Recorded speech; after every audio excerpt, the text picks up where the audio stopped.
Welcome back. The classroom can be a great environment when instructors make intentional efforts to foster engagement. When there is no intention, it can become very mundane. Incorporating gamification can be a great way to avoid monotony. Special announcement for DMV viewers. The Teacher is holding a community event in the Montgomery County, Maryland area.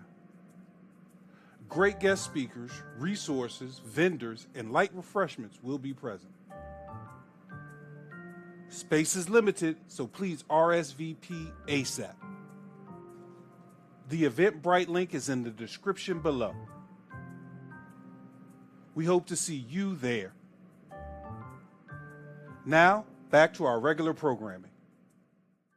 We often think of games as fluff or unfocused instruction. However, when purposefully designed, gamification can be a great teaching approach. Whether tech-based or non-tech-based,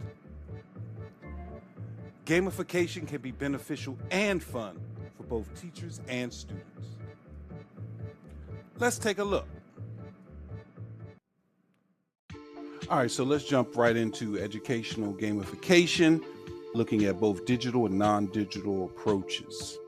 Okay, so we'll have a definition and highlight the importance of gamification, look at the purpose and benefits plus strategies, look at some examples of tech-based and non-digital examples, and then common mistakes and keys to remember. So when we talk about gamification, remember these videos give you a general overview. You can request a more specific breakdown. You'll be able to do that in the very near future. If you want more specific, explanations of these topics and things like that, we'll be providing those services soon.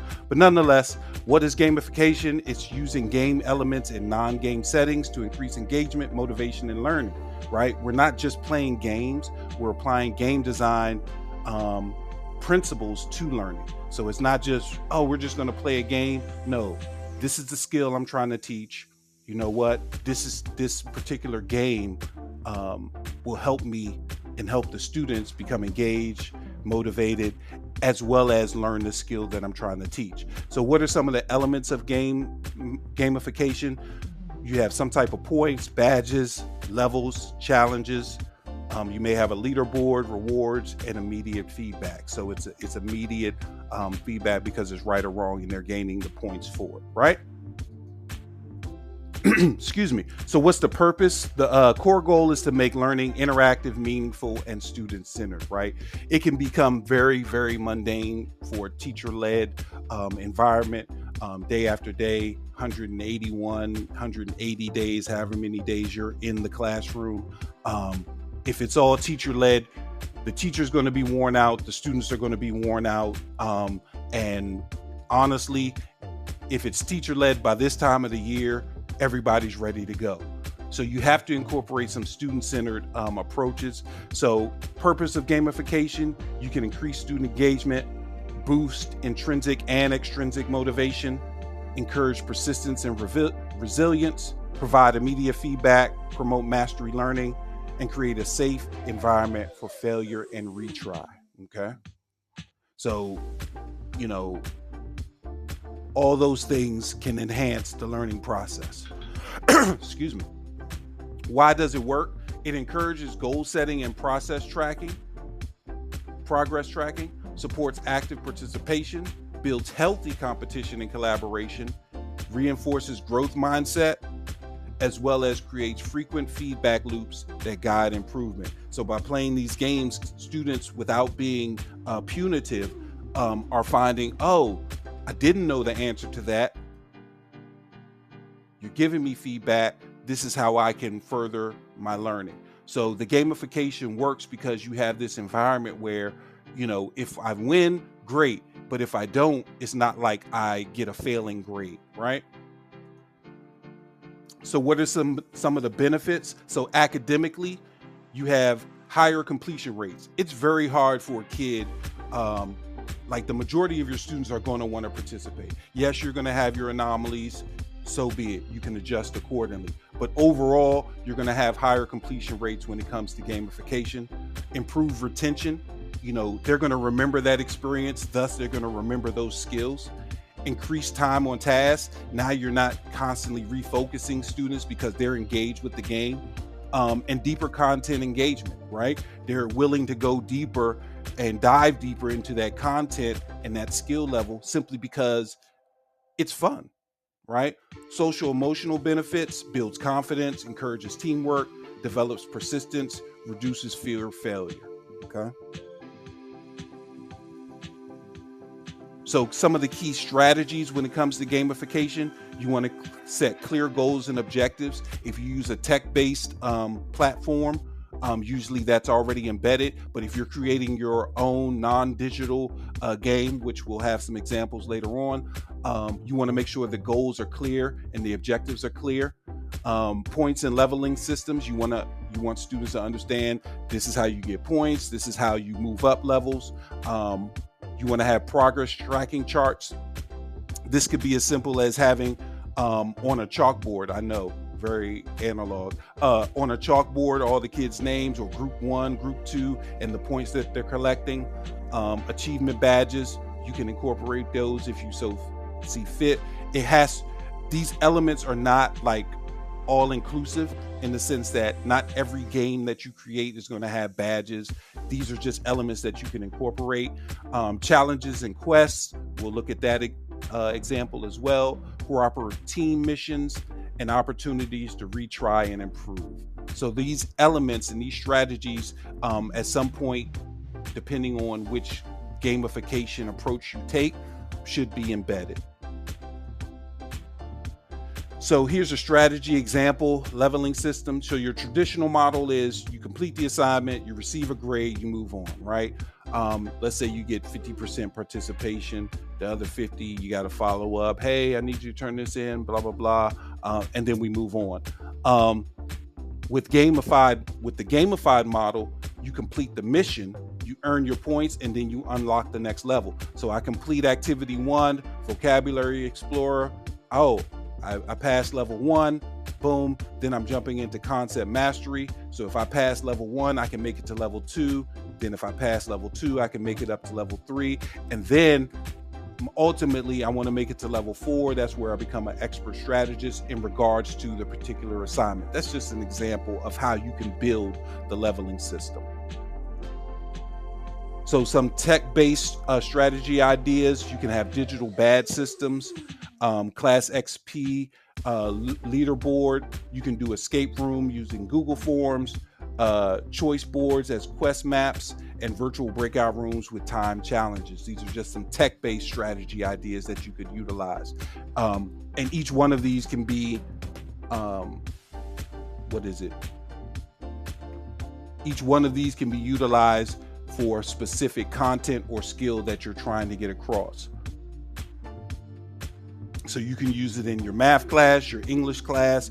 You would say, for example, we're going to do a escape room using Google Forms for parts of speech. So the kids have to know the parts of speech in order to, complete this Google Forms escape room. I've set it up that way. And now all of a sudden, when it's all said and done, students have a way better understanding of parts of speech, better than if I just sat them down and said, verbs are actions or states of being, and having them copy notes. So what are some text-based gamification activities? Some of these you may have heard of, some of them you may not. Kahoot, it has live quizzes, preloaded quizzes, as well as creating your own. And it has competitive review sessions, so it continuously tells you who's in the lead, how many points they've accrued, and so forth. Quizzes is a similar format. You can do this self-paced or live, so students could do it on their own, and then you have a final leaderboard, or students, you could do it live in the classroom, and it provides instant feedback. Classcraft, it has a RPG style classroom management. Students earn powers and points as they matriculate through the skill sets. GimKit, I haven't used this one, I'll be honest, but you earn virtual currency to buy upgrades, reinforces repetition and practice. And then Blookit, you have different game modes with content review, randomized engagement features. It's one of those things, just like any other teaching strategy, you try different ones to see what works with your students, right? You don't want to, I'm gonna save that. You try different approaches with your students, see which ones work. Like Kahoot may work better for introducing vocabulary, but it might not work for, determining calculations. Okay, so you have to figure out what is the skill or skill set or content that I'm trying to teach, and which one of these platforms might work best for it. So some non-tech gamification activities, you could have a classroom economy where students are earning points or rewards for completing their classwork, trade, and they could trade those for privileges. Maybe after you accumulate 5 bucks or whatever in the classroom, you can purchase a free homework pass or what have you, right? Mission folders, students complete quests, they earn stamps or stickers. You could do a bingo review boards. I remember doing that when I was in school. I'm a little older, but nonetheless. You can do challenge boards, weekly academic challenges, and they can earn points. Or you could do a paper-based escape room. So it doesn't, let's say your school doesn't have one-on-one technology and, a tech-based gamification is not really going to be conducive. There are non-tech-based game activities you can complete. So, for example, a non-digital activity, a math quest, students complete problem solving challenges, they earn their points, they unlock story chapters, and work in gilded teams. So what are some of the rewards? You could probably give them a homework pass, bonus points, or maybe they're a leader in the group. They get a leadership badge after completing the math quest. So common mistakes to avoid. Not everything needs to be a competition. You don't have to have a game every single day, right? You want to break it up, use it purposefully and sporadically. Give the kids something to look forward to. Oh, Thursday is going to be game day. Give them something to look forward to. Not everything needs to be a competition, and it doesn't have to be, this back and forth with them. You don't want to just reward high performers. Maybe a student who came in last place, the first time you played the game, came in third place. They should get some type of reward as well. Don't ignore struggling students. So a kid is constantly, falling in the lower percentile of the game. You know what? That helps me identify who needs some, alternative support. Overcomplicating systems. Don't overthink it. Keep it simple. The more complicated you make, the more work it is for you as the instructor, and the more likely the students are going to drive you crazy asking questions about, well, what do I do with this? What do I do with this? What do I do with this? So don't overcomplicate it, and don't make the rewards more important than the learning, okay? Yes, they're going to get rewards, but celebrate the learning process. Instead of saying, oh, you came in first place, you highlight the fact, oh, you really understand your parts of speech. I'm just using the previous example.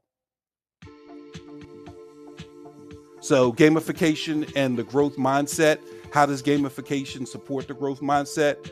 It definitely fosters resilience. You play the game, different times or multiple rounds. Kids can become very resilient. They're going to want to compete. Okay. Iteration, improve on each attempt. They can reflect on the feedback. Oh, I got numbers 3, 4, and 5 wrong. Okay, why did I get those wrong? Risk taking. It's a game, so they're not scared about their grade. Oh, I don't want to try because you're going to give me a bad grade. They're not worried about that because it's a game, right? And celebrating progress over perfection. Again, if there's a student who was constantly coming in at the bottom and they made it up, into the top 10, hey, you know what, Charles? Great job. You went from last place all the way into the top 10 this time. Great job. So when done intentionally, gamification transforms classrooms into interactive learning environments. Again, you don't want to overuse it. It's one of those things where you can use it as a reward. I've used game gamification as a reward. Hey guys, if we do everything we're supposed to do, we can, play a game tomorrow. I already know what the game is going to be. I already know how it's aligned to my subject matter and my content. I've already created it, but it gives them something to look forward to. All right, last but not least, keys to remember. Gamification does support learning. It doesn't replace instruction. It's just another tool to support learning. It doesn't replace instruction. You want to focus on mastery, not just competition.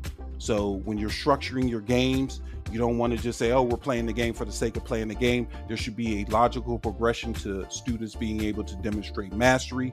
You definitely want to reward effort, growth, and persistence. We've already talked about that. Avoid overemphasizing extrinsic rewards. Ensure equity and accessibility. Make sure all your students have access and it's fair for all your students. And keep it aligned with learning objectives. Again, you're not just arbitrarily throwing in a game for the sake of throwing in a game. There should be a purpose and an aligned purpose to an objective, a standard, a skill set, a content set, something. It's not just random and arbitrary. It's purposeful play, which equals production. Thank you. We hope you found that helpful. Remember, purposeful play is productive. Don't forget to like, comment, and subscribe. See you next time.